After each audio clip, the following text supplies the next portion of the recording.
Friends, hello and welcome back. Hopefully I'm just having a lovely day. So we got a brand new patch going live November the 9th for NHL 24. I think this is the big one. I think the first one was, if I'm mistaken, I remember very minimal changes being made in the first one. So this is the first big major patch change for NHL 24. And it's looking like they did some pretty big changes, pretty solid changes. We're just going to go over some of the notes here. I mean, we have the community, a lot of it saying from the community feedback, the lacrosse shot being too easy to perform with low deking rated players, so they added a chance to bobble a lacrosse temp while performing the move using the total control button.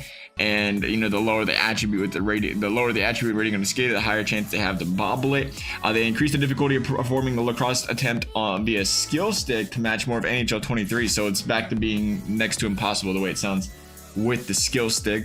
I thought that was kind of interesting that they made it just slightly more difficult with the total control, way more. I thought it was already difficult with skill stick. I guess I haven't been using skill stick to be able to fully say how difficult or easy it is. Skilled up egg factor improves the playback speed of the animation like before and can keep control of the puck similar to the last patch. Players are taking I like this one. Players are taking unintentional push check related penalties in the offensive zone when trying to one time or shoot a loose puck, and that is the death of me in so many games. You shoot for that rebound, and naturally what you want to do is click on another player and push up on right stick so you're in position to one time or tap it in. And so many times in this game when you do that, you're hitting your opponent and you're pushing him, you're getting a checking penalty, getting thrown in the box. So what they're saying they're doing is holding vision control while in the offensive zone. The opponent doesn't possess the puck, the puck will be prioritized to shoot over hitting the opponent using the right stick. So I love that. That's a big one. That's a big one because I like taking a penalty. Players have found unintentional ways to shoot the puck while carrying or charging a pass, resulting in a curve shots or unrealistic shot animations. Again, one of those things we've kind of seen in the past kind of happens a lot now, where they fix the issue so players cannot trigger the wrong shot animations and gain an unfair advantage. Apparently there's an unfair advantage to it though. Charging a shoulder check can cause your opponent to gain a quick speed boost as they align for a hit, which allows the player to catch up unintentionally. The maximum velocity a skater can reach now while charging has been capped a little bit.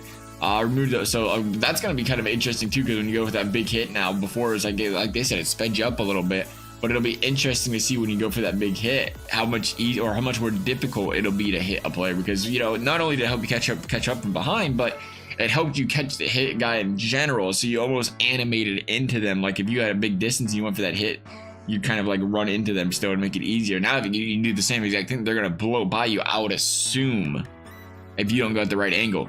So we'll see how that one goes. We have goalies are stuck in the poke check animation too long without being able to break into a save. This allows players to easily bait them into a poke check and then score. Some poke check animations take too long for the goalie, so it looks like the flying poke checks like that have come out a little bit quicker for the goalies, so that'll be good for the goaltenders here. I know a lot of goaltenders are saying let's fix the goalies a little bit this year, so seeing some moves for that is a win there.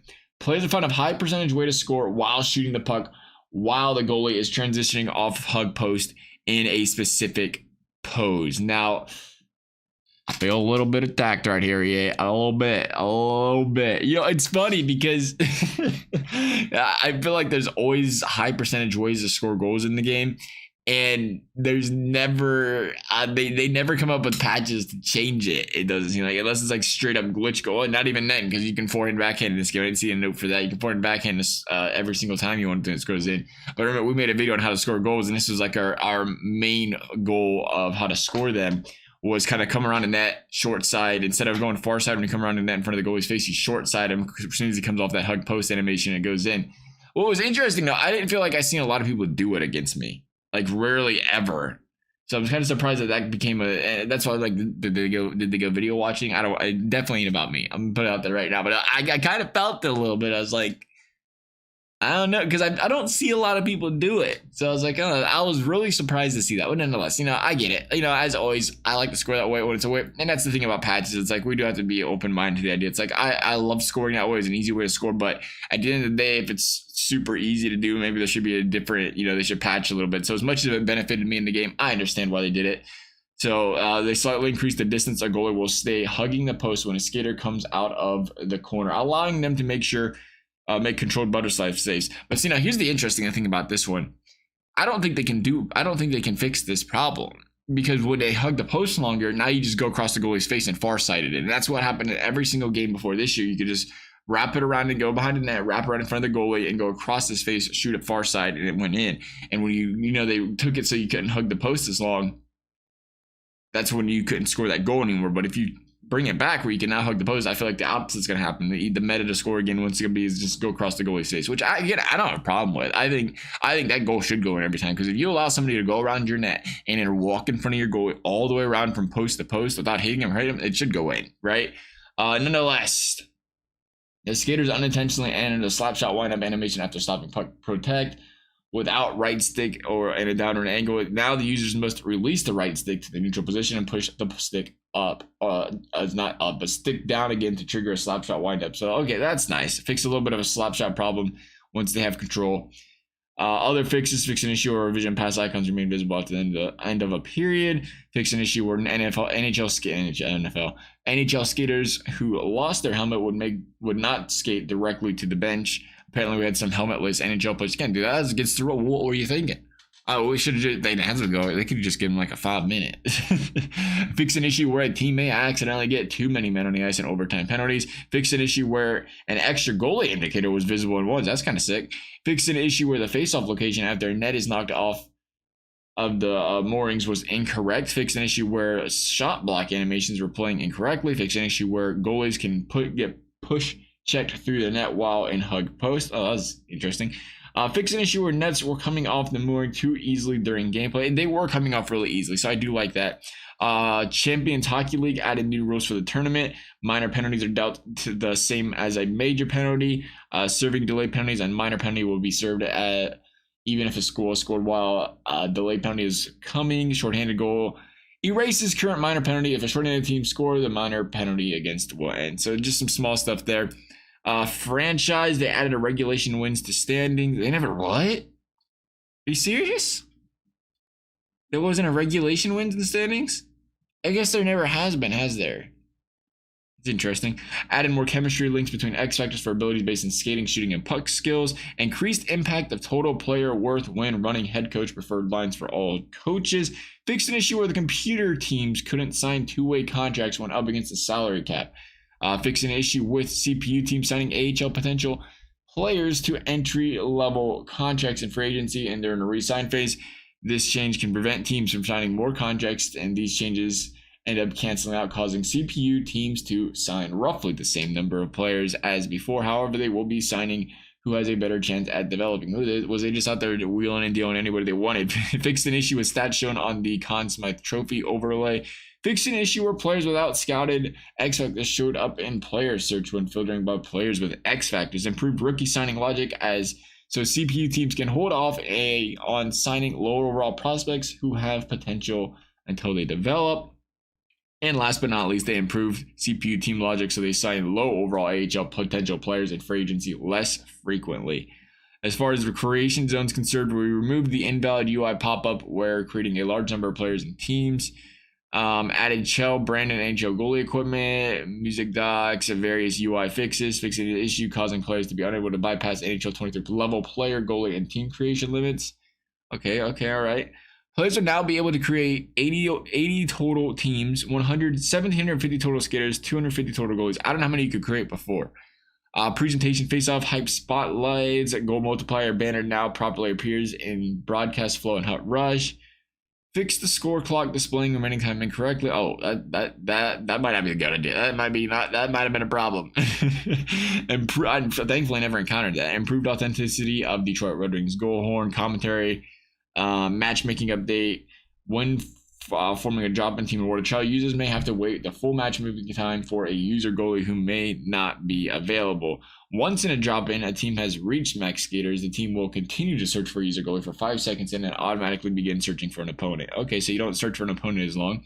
Ooh, club info player stats. What's this? Because I've been dying to fix some updates here. In preparation for ESHL finals, we have restructured the way the club info player stats drawer appears in War to Child modes. The info displayed will be relevant to the mode you're currently in, with the ability to toggle between club info and skater goalies. Okay, that's kind of neat, because when you go to the stats, it's always in a different club stats thing. I think it's what they're talking about there. I was really hoping it was like something wild, like We could see club standing. Can you not see club standings this year? Was I looking for that one time and you couldn't? I feel like you could. Why are we getting rid of? This is my one question. Why are we getting rid of? Why are we trying to take the competitiveness out of games when it's a sports game? The standings. Could you imagine taking the standings out of the real life hockey? That'd be crazy because that's what they're doing in the game across modes. Anyway, consolidated the home away altered outfit presets to a single button instead of a subscreen to make the switch between each simpler to understand. That's great because a lot of us, including myself, was very confused on how do I change my jerseys because it was a complete little button and feature you had to go to at the top and you had to click on it and you had to click on home away. It was like right trigger, left trigger, whatever it was. So that'll be nice. That'll make it a lot more convenient. Fix an issue where player names are displayed as EA player throughout leaderboard. That was an issue? I thought they did it on purpose. That's what I was just talking about. Was like they put the leaderboards thing, and you can't even see anybody's names. I wonder if that was an issue if they wanted it like that. We'll see if it changes now permanently and goes back. Fix an issue with the 1s, 3s, 11, because they say that's Ward of Chel. So I wonder if that's like that for every mode or just Ward of Chel. Because, you know, that was the same like cut champs and stuff. Fix an issue where push checks were leading to a lot of penalties around the net. Fix an issue where the player avatar isn't loading correctly in World of Chel. Fix an issue where the stats drawer was missing the player levels and gamer pick. There's a lot of stuff in World of Chel that they fixed up here. But we'll leave it at that if you guys want to check that out. There's a lot of stuff there for World of Chel. How about this though? Removed fighting from HUT moments. That's a big one because you know it is in HUT moments. Something about HUT moments, you take shots, you take hits, especially in higher difficulties. The computer will just drop the gloves and fight you. If they did that when you just play like boys, is that a problem? They fixed an issue in HUT moments where coins earned would not be granted until backing out of the HUT main menu. Fixed an issue in HUT rush where pack was not displaying correctly. Fixed issue in trade pile screen when backing out from compare price took you to the wrong screen. Oh, I didn't notice that. Fixed an issue ability to edit extra attackers in your lineup. Various UI interfaces. Okay, so the one thing I was hoping to see and I didn't regarding the AIs was they take so many penalties. Specifically like cross checks that I remember they took those out of the game completely at one point in time. There was cross checks, there was elbowing. Now this is a personal opinion and I could be wrong, but I just think especially when you play the computer and stuff, like your computer takes penalties, that means they're dictating the game. And personally, I don't like that. Like I think if anybody's taking penalties, it should be us. Because at that point, it becomes random. It really does. Online, offline is like when you're because it's game changing. It's momentum changing. You take a penalty, you're on the penalty kill now. You have to score a goal. I mean, it goes both ways, obviously. But to think there's this random part of the game that the AI and EA just determines like whose AI wants to take a couple penalties this period, this game, and it can dictate the outcome of a game. Obviously, how important a power play. So I would like to see that removed. We'll see what they do with that. Nonetheless, that looks like it wraps everything else up. Everything else seemed like really good updates there. I love to see that they're listening to the community. I love to see they're trying to continue to improve the game. So we'll see how this update goes. As always, love you guys' thoughts. Thank you guys for watching. We'll see you next time.